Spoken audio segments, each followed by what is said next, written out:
Well, hey, Morde, it's nice to meet you. Nice to meet you, Kevin. How are you doing? Doing well. Thanks. All right. How are you doing? Not too bad. Not You too enjoying bad. the con? I am. It's been fun. It's been interesting to hear everybody's stories and why they're so passionate about this game Yeah, and the community, the players, the people. that's what it's all about. It's about role playing community, and most of us are at least somewhat socially awkward nowadays. But that's pretty much the world after COVID. So. Well, true. Remember, don't tell the truth about anything. I know nothing. Exactly. I know nothing. The perfect answer. So, Morde, where are you from? Where's Morde from? Or where are you from? Or well, either one doesn't matter. You can answer either way. I'm. I live in Missouri now, by way of California native. I was in the military, served in the Air Force for 3 years, Well, thank you. all over the place. By way of Guam, Mississippi, Texas, Arkansas, and now Missouri. Since my husband passed, I moved around a couple of times, but now I'm settled in Missouri. And So you're a local. well, somewhat. I mean, I'm local to the state. Do you know where Joplin is? Yeah. Yeah, I'm just outside of Joplin, a little town called Carthage. And well, how do you like St. Louis so far? It's interesting driving here. To me, it's what I got away from the big city. Mhm. I like the urban life. Okay. Well, Joplin's not too much of an urban life, I guess. Or do they have some? Don't they? Or... Well, I actually live in Carthage. Mhm. It's just a little that the house I live in is 125 years old. It was part of a family We are on the stream, farm. just a heads up. I don't think anyone's going to go after you or anything, but just a I don't care. heads up. Yeah. Anyway, we built it into kind of a little homestead. Okay. It's kind of nice. The house was gutted by fire a few years ago, and the lady rebuilt it. The shell was the only thing left standing. It's got a basement. It's even got a safe room and a cistern in the basement. What used to be the cistern for the house. What's a cistern? It's what catches and holds rainwater. Oh, for use in a household. for drinking. This is before they went on city water. When they went on city water, she turned it into a safe room. Now it's got a ladder down into it and a light. It's got really nice thick concrete walls, which is terrific for tornado season. Well, you just had one, about a decade ago, I guess, right? That really bad. Oh, the one in Joplin, yeah. My aunts and uncles they lived there at the time, and it was bad. Well, are you doing anything other than SimuCon in St. Louis, or? I don't know what you mean. Like you have seen the Arch or any local amenities or anything? Oh, not yet. Just SimuCon. I got here on Tuesday, and the con didn't start really until yesterday. Mm-hmm. So I've been just kind of hanging out and taking it easy. And everyone's been pretty cool so far. Everyone's been really cool. Oh yeah. You mean locals? Yeah, it's very nice. All right. Well, do you want to tell me about your character? I know we talked about a little bit off camera, but Morde has been around since early 2000s. She was the product of a human mother and a dark elf father, but she's identified as human all these years. She's passed as human, more or less. If you look at the character in the game, she's got slightly pointed ears. She's got really exotic features. She's got very dark hair and dark skin for a human. And so it's just part of her backstory. There was something called Chaston's Edict, where it was pretty much illegal to be a human, or you were a second-class citizen. Mm-hmm. You weren't allowed to have a citizenship in any of the towns in the Empire. So it's just part of one of the storylines. But now they've repealed Chaston's Edict, and she's come out. So it's just not general knowledge. Okay. So everyone thinks she's a human still. Yeah. She's just a big goofy warrior. Her mother was a warrior. Her dad was a dark elf sorcerer. She pretty much got raised at Helga's and the guild. And your parents, the characters' parents, are actually other players in the game. Yeah, there were other players that their characters. One's name was Diana, and the other one was Mourdeyan. So from that came Mourdeyan. But So yeah, and we were friends. We used to go to cons together and stuff. And a lot of fun. that's awesome. And then you have a second character because you came back to the game after a long hiatus. Yeah, I left for over 12 years, and then I came back about 3 years ago now, and everything had changed very drastically. The whole gaming system changed, the magic, the everything, combat, everything. So I brought in one of my alternate characters, and I've been playing her as well, but just manually, so I could relearn all the systems, the guild, traveling, and everything else. Because they also brought in a thing called Lich since then that you use travel scripts to get around, and it's almost instantaneous, and it's much easier than trying to remember the way to get to everything. But I wanted her to learn at least locally the hunting areas and where to go to get what you need and everything. And it helps me keep continuity with Mourdeyan to raise this younger warrior, same class. So yeah, this way Mourdeyan's not on the Thoughtnet asking, "Where? How do you get into the graveyard? Can somebody come pop the gate for me? Can I need a raise?" So you mentioned the Thoughtnet. What's the Thoughtnet? You can think to other players in the game without having to go look all over the place for them. It's called the ESPnet. I guess that's what it used. That's what I grew up calling it. Um, it's just a different part of the screen. Should have brought my computer down. I could show you. We can check it out later if you want. Okay. Um, it's there are different parts of the screen the way it's set up, and there's I guess more than one client. I use the Wraith client to get in and move around the game with Lich, which is kind of a companion program. It's not connected with Simutronics, but that's what you use to travel and get around in.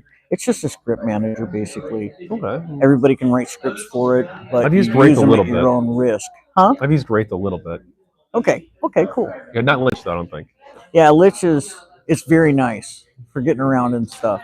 But I also wanted to have that knowledge in case, because if you go to rescue someone, the typical thing now is to yell out, "What room number are you in?" Well, some people don't use Lich, so you need to know how to get around, especially with very new players.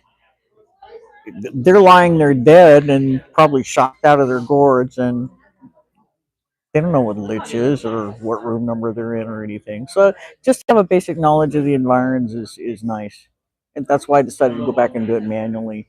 How long would it take you, or did it take you to re-catch back up after 12 years? Like I said, it's been about almost exactly 3 years now, and I think I've had a pretty good grasp of things for about the last year or so. Okay. That's a big learning curve. Yeah. Well, I didn't bring Vadia back until about a year ago, and I've trained her from I think 19. She'll probably turn 74 this week. Oh, okay. She'll train a 74th time. So I've been really pushing her through, and like I said, relearning like the guild and all the skills and how to designate training points and all the various systems. But now it's almost like second nature, and that's what the point I wanted to get to for Mourdeyan. So you mentioned the Empire. Is that the primary governing body in the world, or Depends on who you talk to. There are a lot of factions that are anti-empire. What are you? Huh? don't worry, it's all Sorry. lies. There are a lot of factions. There's one group called the Thorns, and there's one called the Crows, and there's one called this and that, and they're anti-empire. They're basically anarchists. They want the landing to stay free. Soulhaven is called the Freeport, but that's where the Baron lives. So They hold court there and everything. And then up in the Elven nations is the king and queen. They're outside Emperor the and empire. empress or whatever. No, they are the empire. I don't go up to Elven nations much Are if you? I don't have to. Well, they scorned Morde's parents because they were pure blood Elven. So, and I'm neither nor. So do they not treat half elves there very Oh, well? Or? it's oh no. It's if you're crossbreed or if you're not Elven, they kind of look down on you. It's like, yeah, whatever. And then there's the Sylvan elves that just kind of run around in the woods and they don't care anyway. So, but yeah, So are you against the empire? Or are you no, with them? she's the order that she belongs to is part of the empire. The Silver Gryphons, Mhm. as far as I understand it, I don't want to speak out of school here, but the way I understand it, the Order of the Silver Gryphons was founded by, I'm going to get in so much trouble because I don't know all the names right offhand, Sir Chiron, I think, Khyrron or something. And actually, this is the anniversary of their founding. They've been around for 25 years The empire has? this year. Yeah. No. The Order of Silver Okay, the order. Griffins. You can look it up. You look the order up online and actually go in. Elanthia? Uh-huh. Yeah. But You went up right now if you won.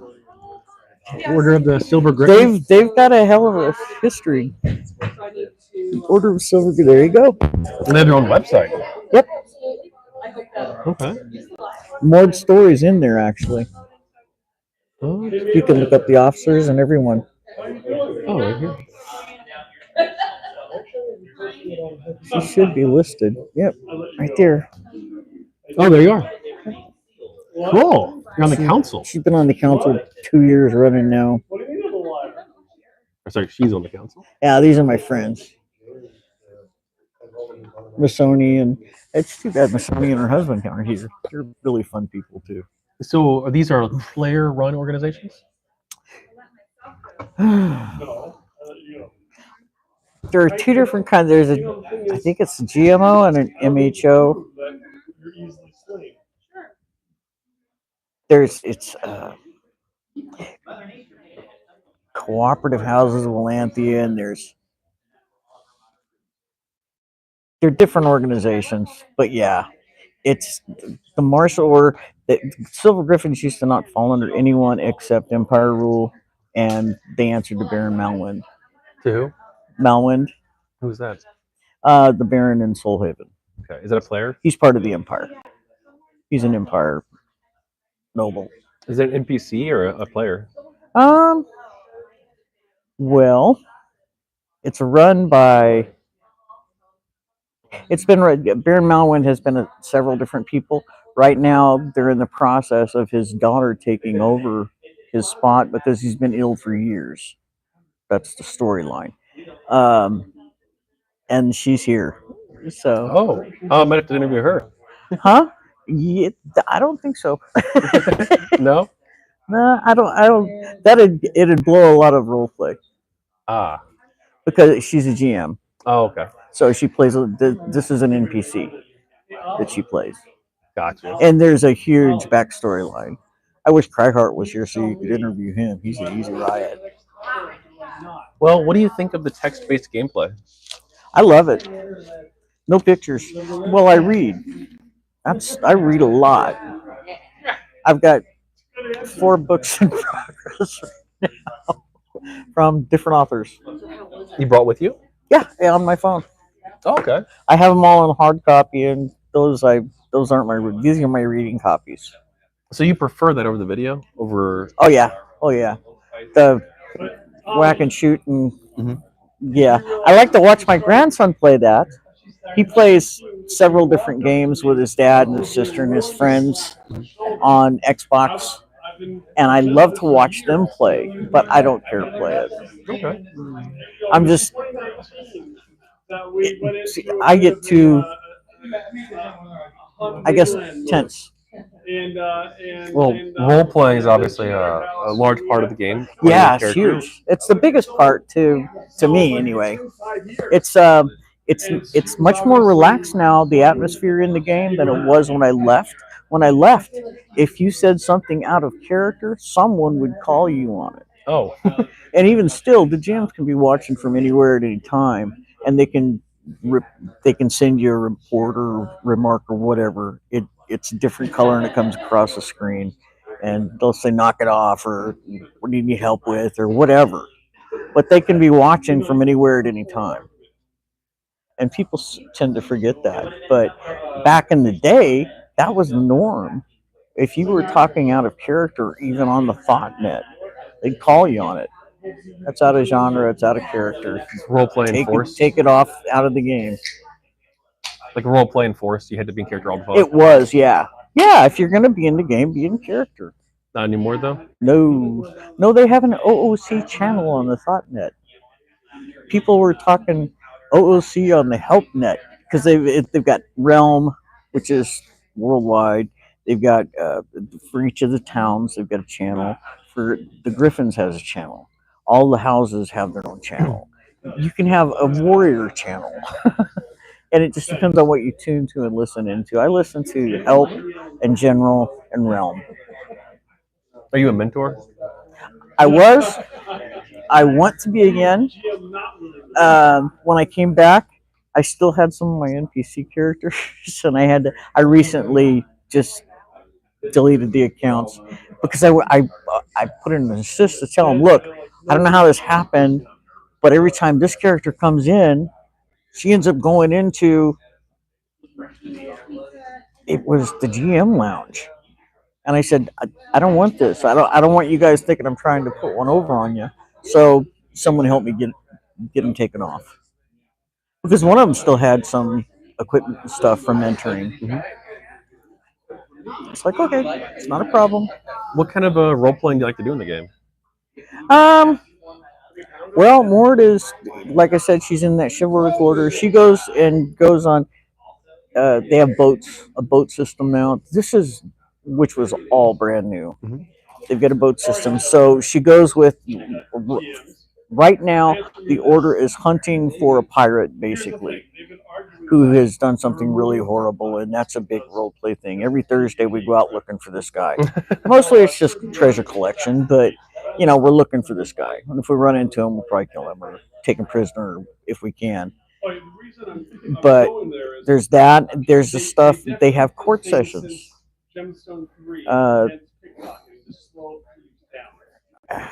It's Lady Elanthia is the Baron's daughter. She's the one that's kind of taken over because her brother has gone off and gotten married and moved somewhere else. Plus, his wife got killed. Anyway, she'll call court once in a while if people need to be. They recognize people. They tell people about new laws. They tell people, whatever's going on. Mayland's character is crack up. She's always in court. She plays a little pirate. Yeah. Little pirate citizen. She's just, or a mop woman or a washerwoman or something. Just a local, But she shows up in court and they bring her own stool because she's got a peg leg. Yeah, tell me about that. Yeah, so it's really good. It's really good role play to me. There's her, and anybody can show up to these court sessions. You have to comport yourself in a certain manner, and you don't speak unless spoken to, pretty much. But if you're called on, you just answer. It's like the Baron or the new person taking over who's calling you, and you'll answer questions. They're right there in front of you. They have what is he called? He's got a name. The guy that he's not the town crier. He's I'm gonna get in so much trouble because I don't know all of these. Anyway, he pounds his staff on the floor and calls it to order, and if you want to ask something of the court, you whisper it to him, and he'll put you in the queue if there's time. but she recognizes people and promotes people and gives people new titles and all this stuff. So why are you hunting the pirate every Thursday?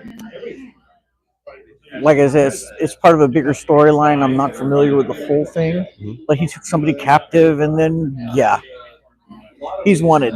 He's a criminal. Bad guy, huh? Yeah. Okay. Do you do the? You don't have to answer this at all. But there's a question about ERP, the erotic role play. Is that an aspect of it you've explored at all, or no? It is for a lot of people. Yeah, I've heard. It is for a lot of people. You know, in my younger and foolisher years, I'm not going to talk about anything out of school. There was a little slap and tickle going on, but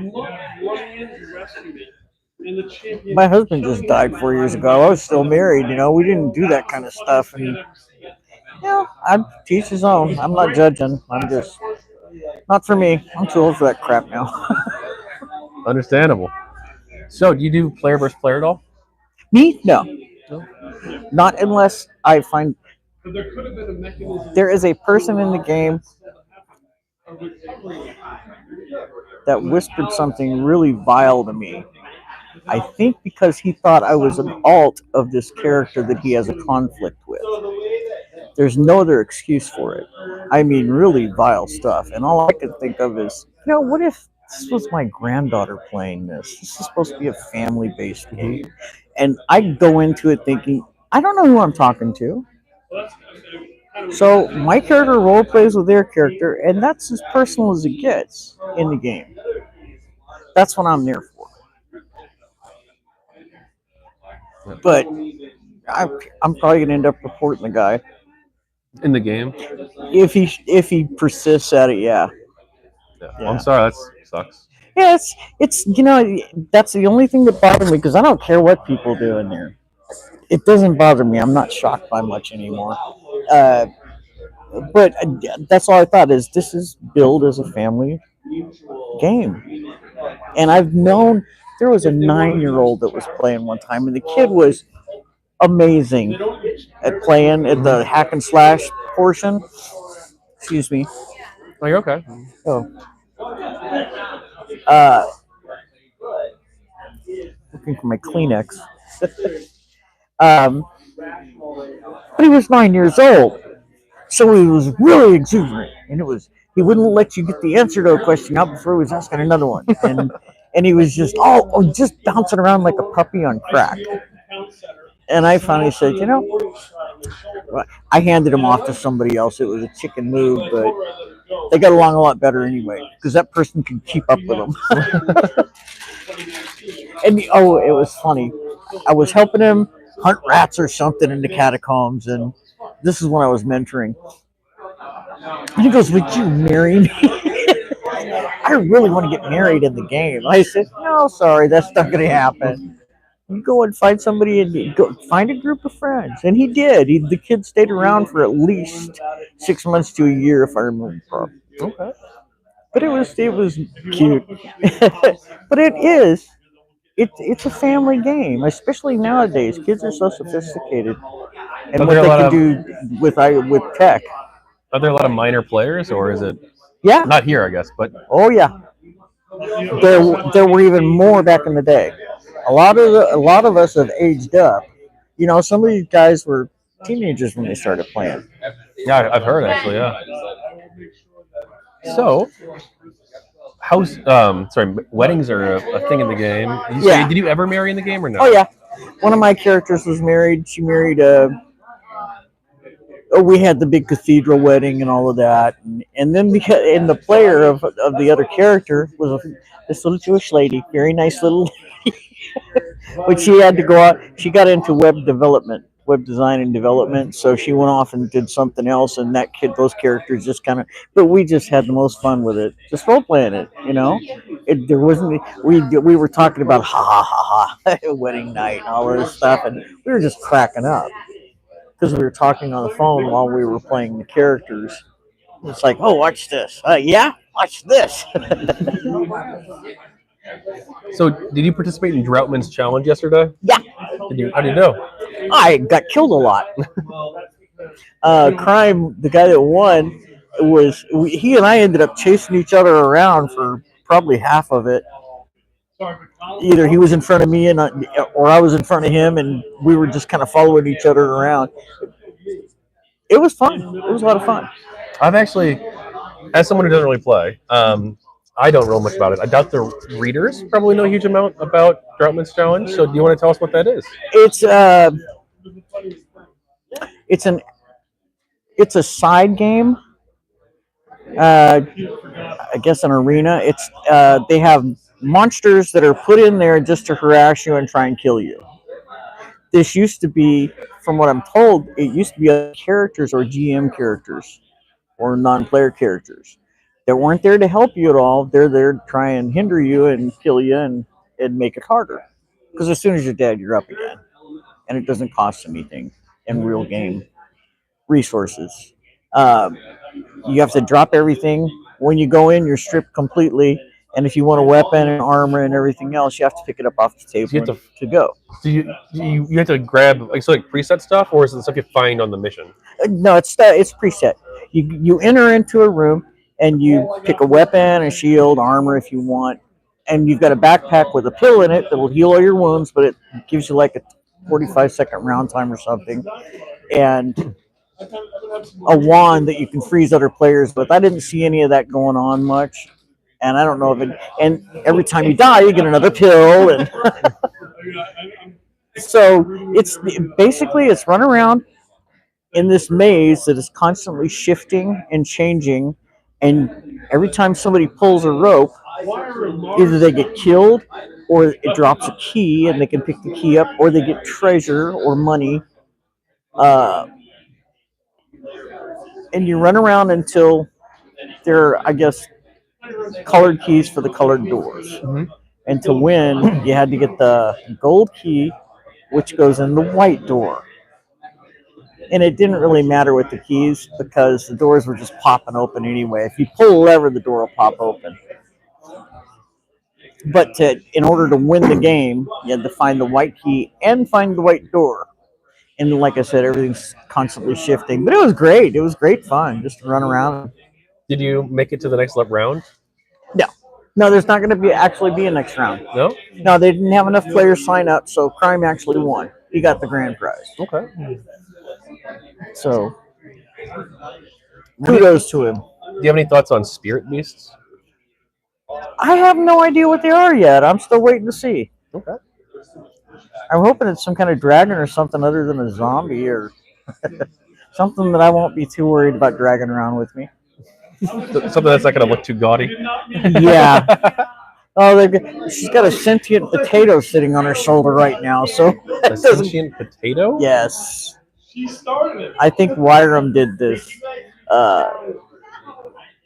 It was in one of the event boxes or something a while back. God, I've had this.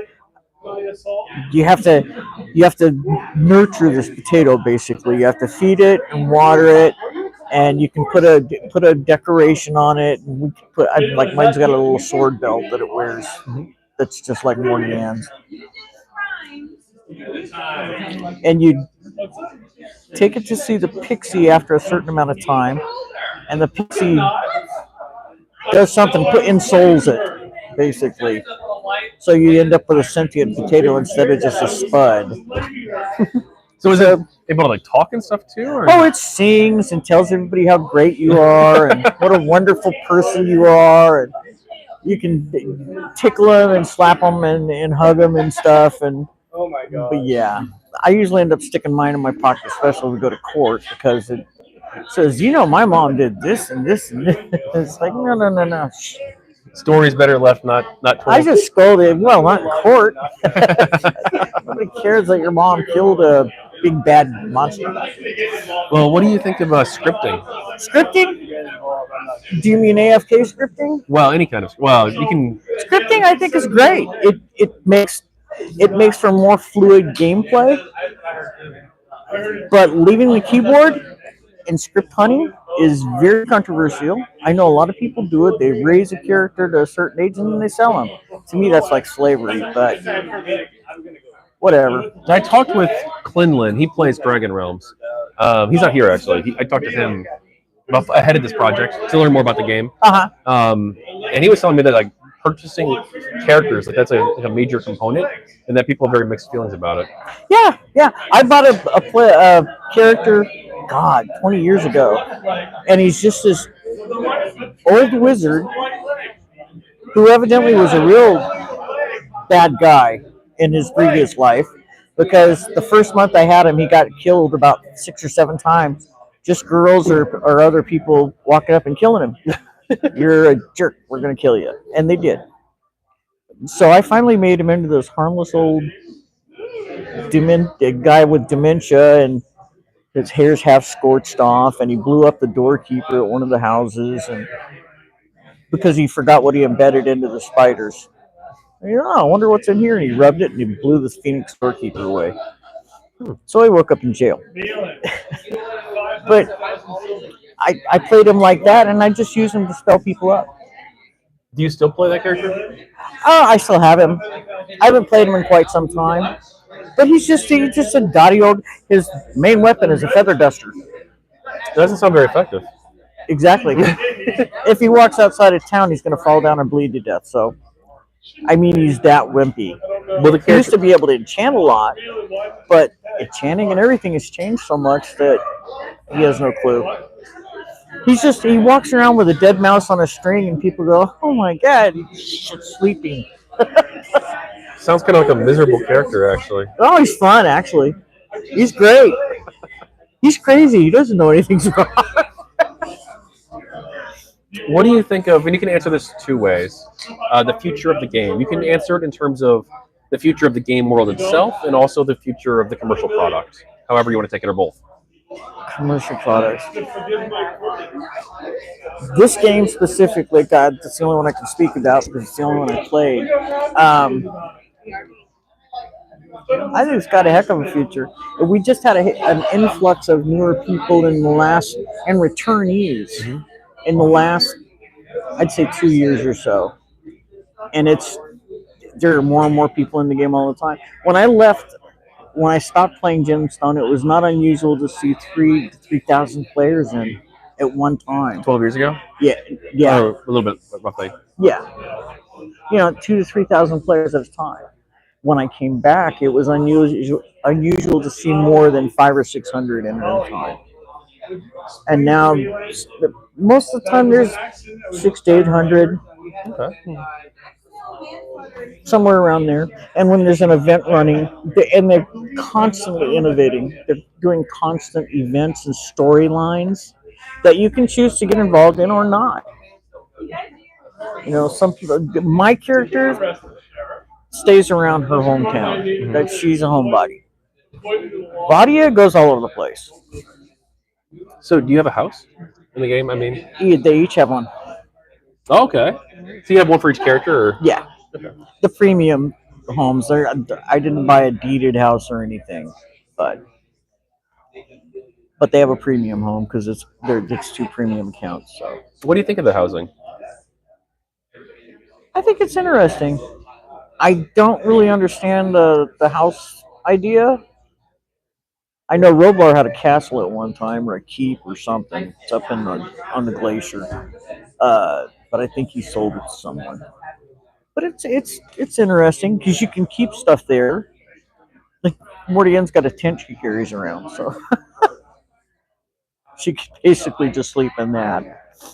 Any thoughts on the monetization? Monetization. How they're making money off of the game, like pricing, things like that. It hasn't. They didn't have a Simu store when I left. Actually, yeah, they did too. What am I talking about? It was just in a different format. I think it's great. I think it's better overall for the game. That way nobody can claim favoritism. If you want something, it's just they used to have the Elven Invoker who came to town, the park in town, every 2 hours during the day, and she'd cast spells for free. Well, they've monetized that. They've sent her to Four Winds Isle, where she lives now, and she charges $10,000 to get spelled up. So it's kind of forcing the culture back to the way it was before. People are being more helpful to each other. They're offering mass spells in the park where the invoker used to go, and it encourages roleplay. It encourages the helpfulness. You know, so you think it's a good mechanic? You cast them in, and I'll cast them next time. Hey, you. Hey. Yeah, we can go after it. Just Okay. Did you already heat it up? Oh, thank you. the party's getting started. Oh yeah, the party never stops with him. Well, speaking He's of a good parties, any wild stories from the game?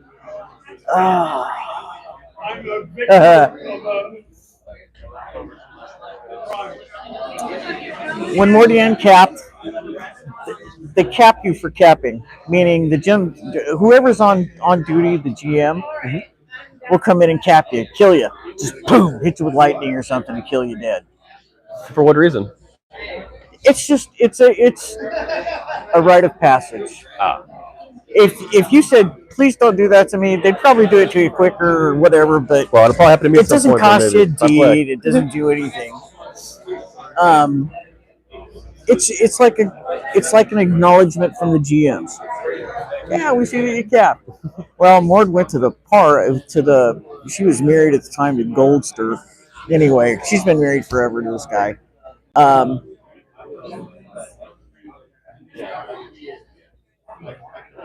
And we were sitting there, and it came and went. You know, congratulations, you're at 100th level. You don't have to go to the trainer anymore. You can just train. And I'm sitting there, and everybody's going, oh, stand back. You're in the blast radius. And we sat there for about 20 minutes, and nothing happened. And I went, cool. I got capped and didn't get capped. And so we went back to the house.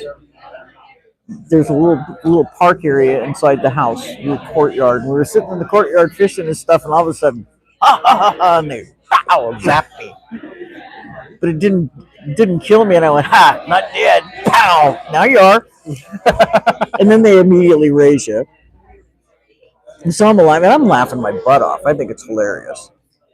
I dared a guy to do it one time, and he went, okay. I was laughing my butt off. I think that if I was a GM, I'd be capping everybody all over the place. You should tell them that. I'd be perfect for this role. Yeah. Make me the capper. So what happens when you hit max level? The funny part of the story is because I was laughing, and Goldster, her husband's sitting there talking to her, and we're just giggling and chuckling, and it's like, so they got her back up and did it again. I got double capped. And I was still laughing, but yeah, it was funny. Any wild stories from SimuCons or VegasCon? You told me about that too. VegasCon was a much wilder get together. Crazy bunch, Jello shots, and nothing I'd be willing to share. How's that? Okay, fair enough. I've met a lot of people that are still my friends today at SimuCons and VegasCons and such, and it's nice to be able to put a face to the names. It's really nice. Has there been any instances where someone was drastically different in person from their character? Every time. Every time. This is who we aspire to be, in this little box, as far as I'm concerned. Or if you're a really good, wonderful person on the outside, and you want to work out your evil demons, you go in there and just tear people apart. I tried to explain it to a friend of mine who I play with quite frequently. It's like, you know what? I'm not here to play anyone else's game or help anyone else. This is what I do to relax. This is my form of relaxation. So you play your game, and I'll play my game, and we can hang out. We can meet up and go hunt, whatever you want to do. Mm-hmm. Don't ask me to go gather stuff for you. And a lot of people they'll whine. I don't know how to find it. Somebody do it for me, and people will. There's other players? Yeah, people are standing in line waiting to play somebody else's game for them. It's like, you know what? If if they're that old or that tired or that unwilling to do the legwork, then they should take a look at that at least. Mhm. I'm not going to play their game for them. You'll help people, but you won't do their job. Thank you. Exactly. So we're entering the optional section, the politics section. Were you wanting to do that or just skip it? It's up to you. You mean real world politics? Real world politics. Entirely your call. Is this so you can get a demographic or? No, I don't know. I'm a political live streamer too, so. Oh, and okay. I think it'd be interesting to hear what people think of the election and other issues too. But it's entirely up to you. We can skip it. If you I want. think it's a big kangaroo court. We'll do it. I don't care. Sure. Well, you want to talk about your political views or philosophy? I believe it's legal organized crime, personally, but I was a dyed-in-the-wool Republican for years until Trump, and I can't stand the man. I don't wish him ill or anything, but I think he's a deplorable human being. Why do you think that? Because there are no sacred cows. He insults everybody equally, but he wants to be our leader. He's just as far as I'm concerned, he has no redeeming qualities. So do you know how you plan on voting? And I'm not going to vote. No. Nope. Okay. They don't have anybody running that I want to vote for. I guess Kamala Harris is running. Yeah, she's most likely going to be the Democratic nominee. They might as well just put a picture of somebody up there. Do you have any thoughts on the war in Ukraine? No, I don't. I'm really news shy. Okay. On Israel-Palestine, the same thing? I'm sorry? The Israel-Palestine conflict, the same thing? Yeah. Okay. Well, now we're moving to more light items. So, any other MUDs you play or have played? Well, I tried Dragon Realms for about an hour, and then I went to GemStone. My husband and I used to play D&D with friends. That's not a MUD, though, is it? I guess we used to do LARPs. LARPs? Oh, Yeah. really? Yeah. Live action play? Yeah. What's that like? Oh, it's fun. It depends on. We'd go to a different convention. It's called AggieCon. It's in College Station, Texas A&M. Mm-hmm. He went every year for 40 years. From the time he was in college, he went every year. But they had a Men in Black LARP one time. Everybody was named Smith. Some version of Smith, Smythe, Smite, Smitty. Everybody was named Smith. And we all ran around. Basically, it was like murder in a LARP scene. Have you ever heard of the murder game? Which one? You blink at people to kill them. No. There's one murderer. Everybody, it's like drawing a rock, and if you get the like werewolf or yeah, same principle. Okay. It was like that, only with name tags and dart pistols or squirt guns, or it was funny. But he loved to play D&D. I used to play Magic. Yeah, I brought my Magic card. Oh yeah. Yeah. I sold. Here's a funny. I'll tell you after. We used to have a dealer's booth at some of the cons, and that was a big one. So you've heard of Munchkin and Steve Jackson games. The Munchkin games. I've not played it, but I'm Steve aware Jackson of them. is a guy that does Munchkin and Shade Geek and Shade Dork and all of the other. To me, really. You might even have it over here. Yeah, right there. Yeah, sure enough. Yeah, we can bring it up for the camera. We used to do.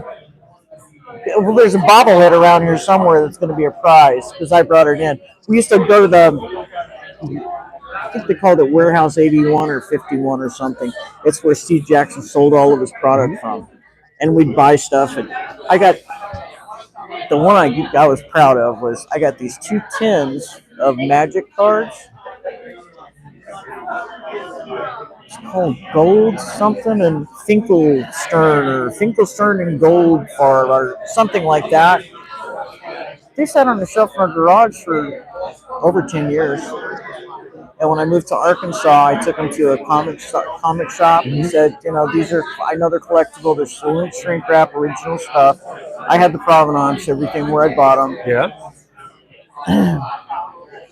They gave me $10,000 for those 2 tins. Really? And I paid Holy. $10 for them. Well, those things go up in value drastically. I have some Magic cards from And Modern they were Horizons wanting to know too. if I had more. They said that's only 70%. That's all we can give you because then we got to have room for more. Like, man, I wish I'd gotten a whole truckload of those things. Of course, they wouldn't have been worth as much then. Hey, Yeah. That's okay. Yeah. Well, no, you're fine. Okay. If you pour me a shot, you're fine. Yeah, absolutely. Okay. Well, What I'll is take that? Thank you. Oh, is That might be a bad idea, but I'll run with it. Breaking summer. I tried almost Do you all. I don't play? want to drink on camera. Oh, you can drink if you want. It's up That's to you. okay. Okay. Do you play other video games too, or? I play Fallout Shelter, the simulation. Oh yeah, the mobile game. I play Solitaire. I used to play several others, but I got roped into the making too many extra purchases, so I stopped. I like the simulation game because I can do whatever I want. But in that Solitaire, really. Well, hey, and you mentioned reading, but are there any other hobbies or interests you want to talk about for the readers? I'm a veteran. I've done a little. I was an aircraft mechanic. I used to teach aircraft mechanics for McDonnell Douglas after I got out of the military. I've been an artist all my life. An artist? Yeah. I used to do. I've got a portfolio at home. I used to do sign work. I did murals. I've done just canvases. I have some stuff in a show, permanent show in Northern California somewhere. Like an exhibit that has your. Yeah. Thing called Out of Darkness. It was for recovery victims. And I used to do coloring books. And publish them myself. Coloring books? Yeah. Okay. Dragons and fairies and gnomes and stuff. Let me know if the audio's not coming through. I know it's very loud around here. I'm talking in the chat. Oh, okay. No, I haven't even looked at this thing. No, we're good. We're still live. Okay. I'm just worried with a lot of background noise. But I think it'll be okay. I think with the lapel mics, I think we'll be fine. Okay. Well, hey, is there anything else you want to talk about? No, I'm good. I was going to tell you something when we got off screen. But No, we can okay. turn these off and thank you, Morde.